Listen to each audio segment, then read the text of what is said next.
안녕하세요. 뉴닙입니다. 이번 영상에서는 편집을 평소랑은 조금 다른 방식으로 해보았어요. 제 생각에 전달은 더 잘 될 것 같은데 화면에 보시기는 약간 불편하다는 이런 장단점이 있어서 영상에 사용된 PPT를 초인공에 올리려고 합니다. 내용에 더 집중해서 보고 싶은 분들은 PPT 자료를 따로 보시면서 영상을 같이 보시는 걸 추천합니다. 그럼 영상 시작합니다. 이번 영상에서는 수업 실현을 연습하시는 데 도움이 될 만한 팁들에 대해 말씀을 드리려고 합니다. 그럼 지금부터 수업 실현 팁 영상 시작하겠습니다. 이번 영상의 목차는 이와 같습니다. 첫 번째, 수업 실현 연습 파트 시작하겠습니다. 이 파트에는 수업 실현을 연습하실 때 참고하실 만한 내용들을 담았습니다. 수업 실현 연습에 대해 말씀드릴 것은 크게 4가지입니다. 여러 가지 요소로 연습, 안 좋은 습관, 연습의 중점, 구상지 이렇게 4가지로 나누어 말씀드리겠습니다. 수업 실현 연습 첫 번째 팁, 여러 가지 요소로 연습하기입니다. 보통 만능 틀이라고 하면 이런 식의 구조를 떠올리기 쉬워요. 전시학습 상기 방법 하나, 동기 유발 방법 하나. 물론 만능 틀이라는 이름 자체가 어디에나 쓸 수 있는 만능인 틀이라는 의미이긴 하지만 사실 이렇게 준비하면 수업 주제를 나의 만능 틀에 끼워 맞춰 진행을 해야 할 때도 있어요. 그래서 이 경우 활동의 진행과 수업의 내용이 따로 논다는 느낌을 줄 수도 있습니다. 따라서 수업 실현을 연습하고 공부하시면서 내가 활용할 수 있는 여러 가지 요소를 늘려간다라고 생각하시는 게 좋습니다. 이제 먼저 동기유발을 예로 들어드릴게요. 동기유발 방법도 한 가지 방법을 고수하기보다는 3-4개의 방법을 준비하고 연습하셔야 합니다. 이 나눈 기준은 제가 임의대로 나눈 것이고 여러분들은 여러분들만의 기준으로 준비하시면 됩니다. 저는 고학년은 질문 게시판의 질문을 이용하였고 저학년은 새싹별 순돌이의 고민이라는 영상을 활용했습니다. 가끔 실생활과 연계할 수 있는 주제는 학급 특색 활동으로 온책 읽기나 뉴스 한 줄 읽기가 있다고 가정하고 활용하기도 했습니다. 이번에는 활동으로 예시를 들어볼게요. 활동의 구성도 물론 큰 틀은 짝활동과 모둠활동 이런 식으로 진행을 하긴 했는데 활동의 방법은 조금씩 다르게 진행을 했어요. 활동 2에서 꼭 모든 별 발표가 아니라 표현 활동이나 놀이 활동을 넣기도 했습니다. 저는 크게 블렌디드를 가정한 상황, 그리고 과학 실험을 해야 하는 수업, 그리고 표현이나 혹은 놀이 활동을 해야 하는 수업으로 크게 나누어 준비를 했는데 여러분들은 꼭 이 기준대로가 아니라 과목별로 준비하시거나 본인이 잘 진행할 수 있는 활동들로 요소를 꾸리셔도 됩니다. 그래서 제가 생각하기에 바람직한 만능 틀은 이런 구조라기보다는 이런 구조에 조금 더 가깝다고 봅니다. 그래서 완전히 고정된 하나의 만능 틀보다는 내가 활용할 수 있는 여러 요소들을 포함한 만능 틀을 준비하고 그때그때 적합한 요소들을 조합해서 수업을 구상할 수 있도록 해야 합니다. 물론 이런 요소들을 처음부터 뚝딱하고 다 완성을 할 수는 없어요. 처음에는 가장 기본적인 활동을 먼저 틀로 만들고 연습을 하면서 이런 주제에는 이런 활동이 필요하겠다. 이런 동기유발도 좋겠다. 이런 점들을 깨달아 가면서 추가해 나가시면 됩니다. 따라서 스터디 초반에는 구상 시간을 조금 넉넉히 잡고 수업 구상을 더 연습을 해보시고 부족하다 느껴지시는 분들은 당연히 활동 구상 개인 연습을 하셔야 합니다. 하이패스 예시들만 해도 다양한 활동이 있으니 시간이 날 때마다 읽어보시고 더 찾아보고 싶으신 분들은 많은 선배 교사분들의 블로그를 참고하는 방법도 있습니다. 수업 실현 연습 두 번째 팁, 안 좋은 습관 고치기입니다. 우선 안 좋은 습관의 예를 말씀드릴게요. 먼저 학생들한테 교사가 설명이나 안내를 할 때 너무 한쪽만 고정으로 바라보는 것은 좋지 않습니다. 정면만 본다든지 좌측만 본다든지 하는 그런 습관이 있는데 교실 안에 실제로 아이들이 다 있다고 가정하면서 좌우측을 골고루 보면서 시선 처리를 하는 것이 자연스럽습니다. 그리고 각자 말 습관이 있는데요. 이제, 자, 그럼과 같은 말 습관을 유의하셔야 합니다. 가끔 이렇게 합쳐져가지고 자, 이제 그럼 이런 표현을 정말 많이 쓰시는데 물론 이런 표현들이 한두 번은 들어갈 수 있지만 너무 많이 들어가지는 않도록 해야 합니다.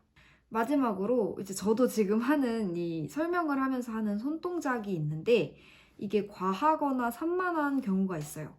손동작은 정해진 부분에서 정해진 방법대로만 하는 게 제 경험상 훨씬 깔끔해 보였습니다. 이런 류의 안 좋은 습관들은 초반부터 잡아나가는 게 좋아요. 말 그대로 습관이기 때문에 습관을 고치는 데는 좀 많은 시간이 필요하거든요.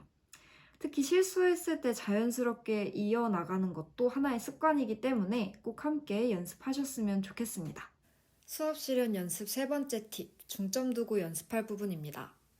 연습 시 중점을 두어야 하는 것은 조건 충족, 내용 전달, 성취 기준 도달, 확산적 발문 이렇게 4가지입니다. 첫 번째로 조건 반영은 가능한 한 2번은 하는 것이 좋습니다. 물론 조건에 따라 한 번만 하는 게 적합한 경우도 있는데 저는 그래도 기본적으로 조건 반영은 2번은 하려고 했습니다. 2번이 가능한 경우에는. 왜냐하면 이제 조건 반영이 좀 티가 안 나는 경우도 있고 면접관 분들도 피곤하신 경우에 뭔가 확인을 못 하실 수도 있다고 생각을 해서 2번을 하면서 아예 확실하게 어필을 하려고 했어요. 그래서 예를 들면 조건 아동이 제시됐다면 활동 1에서 해당 학생을 지도하고 활동 2에서 조건 아동의 개선된 모습을 한 번 더 언급하면서 그 조건 아동을 2번 언급한다든지 하는 방법으로 했습니다. 두 번째, 조건 반영 부분 티내기. 목소리를 키우거나 이제 말하기 전에 잠시 멈추기도 하고 저는 주로 조건의 키워드를 아예 언급했어요. 예를 들면 수업에서 무엇을 어려워하는 학생이 6명 있다 라는 조건이 있다면 이제 어렵다고 손을 들어준 친구들이 6명 있네요. 이 친구들에게는 이런 식으로 조건을 명확히 언급했습니다. 세 번째로 연습할 때 조건 추가하기입니다. 반영해야 할 조건이 3, 4개일 때 한두 가지를 빼먹는 경우가 있어요. 이를 연습하기 위해서, 대비하기 위해서 실전보다 더 많은 조건을 반영을 해서 수업 실현에 구상을 하고 이를 빠뜨리지 않기 위해 구상지에 체크하고 실현하면서 구상지를 확인하며 조건을 다 챙기는 이런 루틴을 체화하기 위해서 좀 조건을 더 추가해서 연습을 하는 걸 추천드립니다. 두 번째 연습의 중점은 내용 전달입니다. 1번, 발음과 발성. 우선 당연히 저희는 면접을 보는 이제 면접자이기 때문에 발음을 정확히 하고 발성을 크게 하는 연습을 하셔야 합니다. 특히나 교사는 말을 많이 하는 직업이기 때문에 말을 잘 못한다라는 인상을 주는 태도는 치명적이라고 생각해요. 2번은 제가 계속해서 강조하는 부분이었죠. 면접관이 듣기에 지금 어떤 활동을 하고 있는지를 명확하게 전달해야 합니다. 저는 보통 대략적인 활동의 안내, 그 후로 활동의 방법, 첫째, 둘째, 셋째로 나누어 설명하고 마지막으로 가치 부석과 같은 유의사항을 설명하는 루틴을 활용했습니다.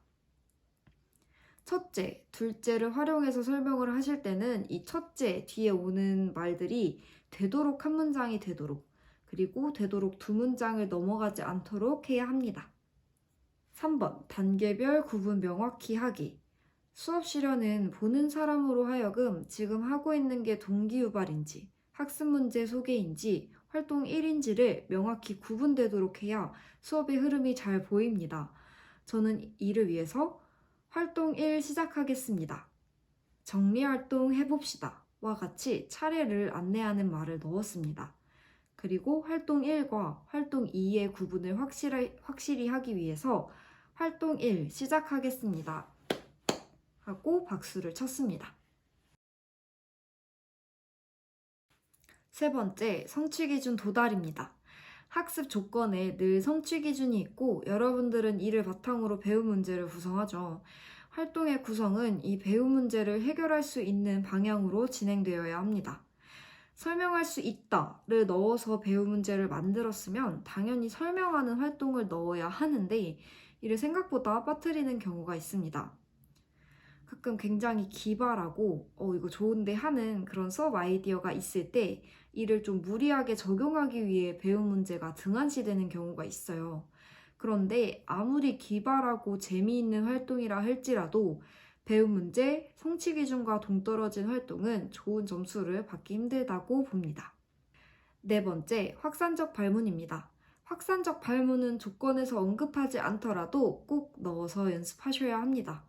저는 주로 왜 그렇게 생각했나요? 그리고 공통점, 차이점을 묻는 질문, 그리고 실생활 연계 질문, 우리 주변에서 찾아볼 수 있는 게 무엇이 있을까요? 이런 실생활과 관련한 질문을 활용하였습니다. 수업 실현 연습 마지막 팁, 구상지 연습입니다. 구상지와 관련해서 연습해야 할 부분은 크게 세 가지입니다. 먼저 쓰는 루틴을 정하셔야 해요. 써놓을 내용, 생략할 내용을 확실히 하고 빠르게 쓰는 연습을 해야 합니다.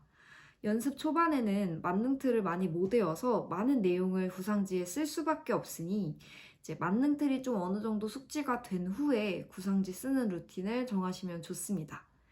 2번도 이와 비슷한 맥락으로 조건을 체크하는 방법을 정해두시는 게 좋은데요. 제가 어떤 식으로 구상지를 썼는지 예시를 보여드리겠습니다. 이게 제가 활용했던 구상지의 모습입니다.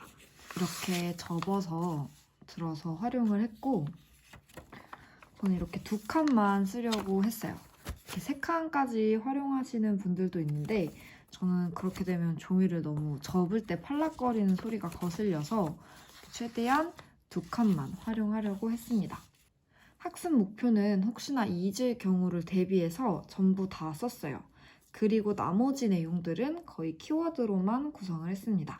저는 처음 수업 실현을 연습할 때 이런 세부 단계를 자꾸 하나씩 빠뜨리더라고요. 그래서 옆에 이렇게 초성만 동그라미로 단계를 표시했습니다. 명확하게 안내해야 하는 활동 단계는 이런 식으로 1, 2, 3 이렇게 정리하면서 키워드를 쓰고 저도 머릿속으로 문장을 한 번 더 가다듬었습니다. 여기 보시면 이런 동그라미들 있는데요. 이런 동그라미들은 제가 자꾸 빠뜨리거나 바꿔 말하는 부분들이 있었어요. 그래서 그런 실수를 하거나 평상시에 자주 실수했던 부분들을 동그라미로 했습니다. 여기 보시면 배운 문제는 어미가 뭐뭐 해보자. 그리고 자기평가 빠뜨리지 않도록 활동 2 끝나고 학생들 시선 모을 때 나를 별 반짝하는 거 빠뜨리지 않는 것 이런 식으로 동그라미로 빠뜨리는 부분들은 표시를 했습니다. 그리고 조건은 이제 이런 식으로 별로 표시를 했어요. 그래서 조건을 반영해야 하는 부분을 눈에 훅 들어오게 해서 빠뜨리지 않으려고 했습니다. 그리고 여기 이 웃는 표시는 제가 심층면적 구상지에도 많이 했던 표시인데 제가 이제 계속 긴장하면 얼굴이 굳어져서 웃는 걸 깜빡할 때가 있어서 구상지 보면 나 지금 웃어야지. 웃고 있나? 이런 걸 점검할 수 있게끔 곳곳에 웃는 표시를 해놓았습니다. 마지막 구상지 보는 타이밍 연습하기. 이 구상지를 봐도 괜찮기는 한데 너무 많이 보고 이렇게 보고 읽으면 당연히 자신감이 없어 보이고 굉장히 또 버벅이게 돼요. 그래서 따라서 구상지를 참고하는 건 최소화할 수 있도록 연습을 하셔야 합니다. 저는 순회 지도를 하면서 이렇게 체크하는 가정중심 평가, 관찰 평가를 했는데 이때 이제 체크하는 척 하면서 다음 활동에서 반영해야 할 조건이나 교사의 발문을 잠깐 보았습니다. 두 번째, 스터디와 피드백 파트입니다.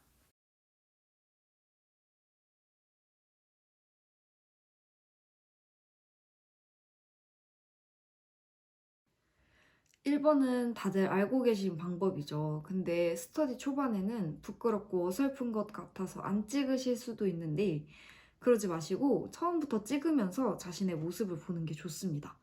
정말 가장 효과 좋은 방법이라고 장담합니다.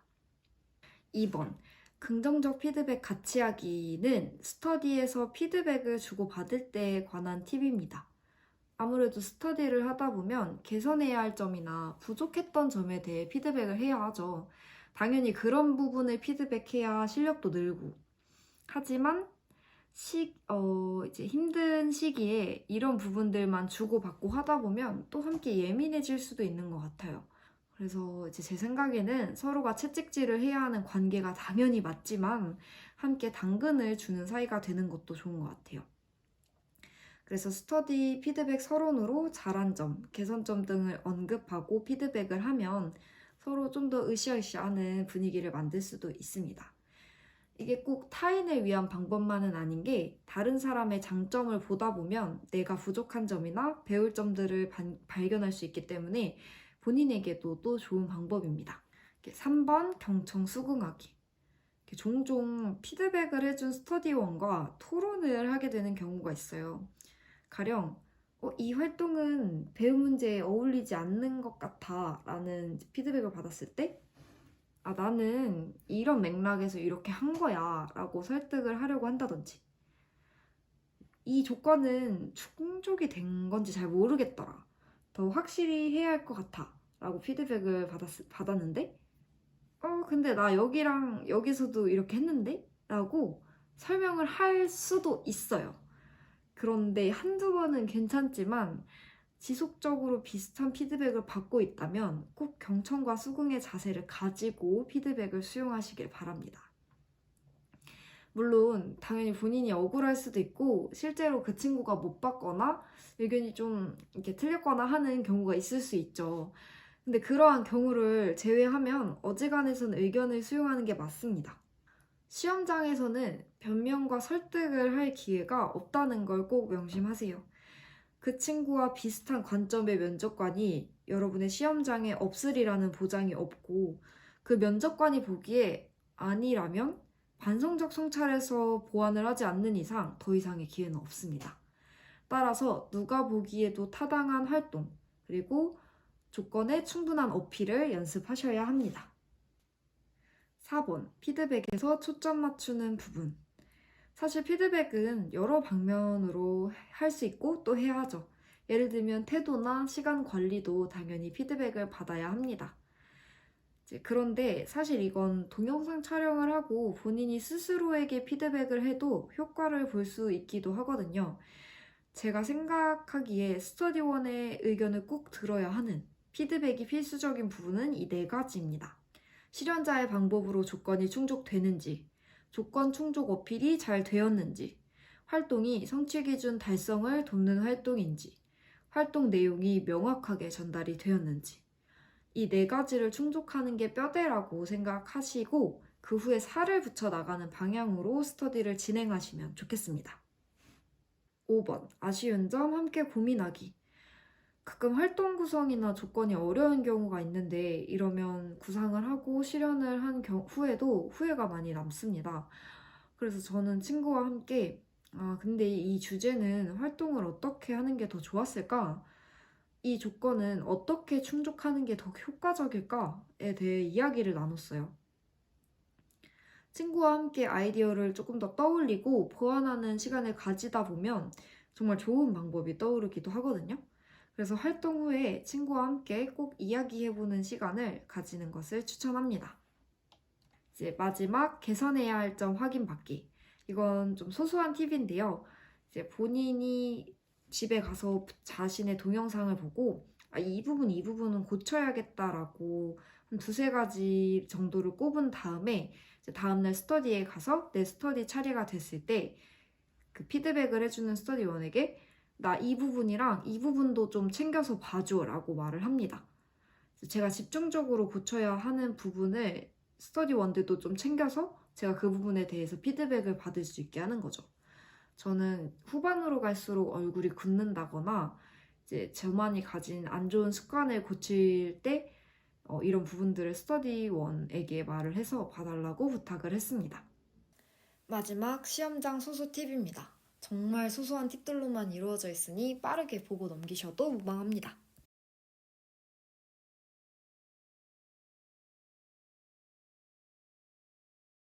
1번 면접 번호 앞에 자기소개 구절. 이제 면접 번호 앞에 뭐 미래를 이끌어갈 어쩌고 할 관리번호 몇 번입니다. 이런 식으로 교직관이나 자기소개를 하는 문장을 한 문장 정도 넣는데요. 저는 솔직히 이거 해도 안 해도 상관없다고 봅니다. 그래서 저는 완전 초반이나 면접관들이 지친 후반이면 하고 아니면 애매한 번호 때문에 하지 말자 했는데 딱 중간 번호가 걸려서 그냥 안 했습니다. 만약에 정말 나를 잘 드러내는 그리고 인상 깊고 독특한 문장을 만들었다면 추천합니다. 2번 구상실에서 면접실 이동 시간 이용. 저는 이때 배운 문제를 계속 외웠고요. 은근 이제 뒷번호로 갈수록 있는 현상인 것 같은데 앞 사람이 내가 구상이 끝났는데 수업 시간이 안 끝난 경우가 있어요. 그럼 면접실 앞에서 대기를 하거든요. 구상실에서 나와야 해서. 그때를 놓치지 않고 활용을 해야 합니다. 그래서 그때 이제 계속 배운 문제 외우고 조건 한 번 더 별표 있는데 확인하고 그리고 이제 진행 요원분이 들어가세요 하는데 이때 막 이러면서 얼레벌레 들어가실 필요 없고 이제 문 앞에서 문 잡고 몇 초 정도는 잘하자 뭐 이런 식으로 심호흡을 한번 하고 마음을 가다듬고 들어가시는 걸 추천합니다. 그리고 3번은 진짜 소소하지만 제 생각에 정말 꿀팁인 건데요. 이제 경량 패딩 있잖아요. 두꺼운 패딩 말고 얇은 거, 조끼나 이제 이렇게 긴 팔 이런 거 꼭 챙겨가세요. 이제 왜냐면 저는 담요가 안 된다는 안내사항을 못 들었는데 저희 이제 대기실만 그런 걸 수도 있는데 그 진행요원 그 선생님 한 분이 담요를 다리에 딱 덮고 준비를 했는데 담요를 가져가시더라고요. 담요 덮으면 안 된다고. 그래서 그게 뭔가 공식적인 규칙인지는 잘 모르겠지만 담요를 안 된다고 하시는 걸 봐서 담요가 안 될 수도 있어요, 여러분들도. 그래서 이제 경량 패딩을 가져가서 다리에 덮는 용도로 활용을 하신다든지 저는 이제 12번이었는데 중간이긴 하지만 좀 많이 기다리긴 해야 했거든요. 그래서 이제 경량 패딩을 끌어안고 잘 때 되게 좋고 수면 양말도 추천합니다. 제가 수면 양말 챙기면서 이렇게 좀 오반가 이게? 뭔가 면접장에서 수면 양말을 신고 있다는 게 좀 오반가 했는데 전혀 오바 아니고요. 진짜 발 너무 시리니까 수면 양말 꼭 챙기시고 핫팩은 무조건 다다 액션입니다. 핫팩은 이제 많이 가져가셔서 이제 추울 때 뭐 발에 한쪽씩 바닥에 내려놓는다든지 이런 식으로 다다 액션으로 가져가시는 걸 추천합니다. 그리고 여기 4, 5, 6은 제가 소소하게 고민을 했던 부분인데요. 이렇게 무릎을 꿇어야 한다는 피드백을 받은 적이 있어요. 이렇게 스터디원 말고 외부에서. 근데 스터디원이랑 고민을 해봤는데 도저히 치마를 입고 무릎을 잘 꿇을 자신이 없어서 그냥 무릎은 안 꿇었고요. 그리고 구상지도 왜 어지간하면 보지 마라. 그냥 아예 들고 들어가지 마라. 이런 피드백을 받았었는데 물론 그게 조금 더 인상 깊고 잘한다는 인상을 줄 것 같긴 한데 제 기억력의 능력치를 고려했을 때 불가능하다고 판단을 해서 아예 연습을 시도조차 안 했습니다. 근데 크게 상관없는 것 같아요. 그리고 면접 복장 은근 고민 많이 하시는데 저는 그냥 정석을 지키는 걸 좀 좋아해서 모나미를 저는 입었는데요. 뭐 면접장 가면 모나미 룩도 물론 많지만 본인에게 어울리는 그냥 원피스 이런 거 입고 계신 분들도 정말 많거든요. 그래서 그냥 여러분들 가지고 계신 옷이나 그냥 너무 이제 화려한 거 단정한 거면 아무거나 자신에게 어울리는 옷을 입으시면 될 것 같습니다. 수업 실현 영상은 여기까지입니다. 감사합니다. 그럼 오늘도 영상 바쁜 시간 내주셔서 이제 영상 봐주셔서 감사하고 다음에는 신축 면접 영상으로 찾아뵙겠습니다. 그럼 궁금한 점 있으면 댓글 남겨주시고 다음에 만나요. 안녕.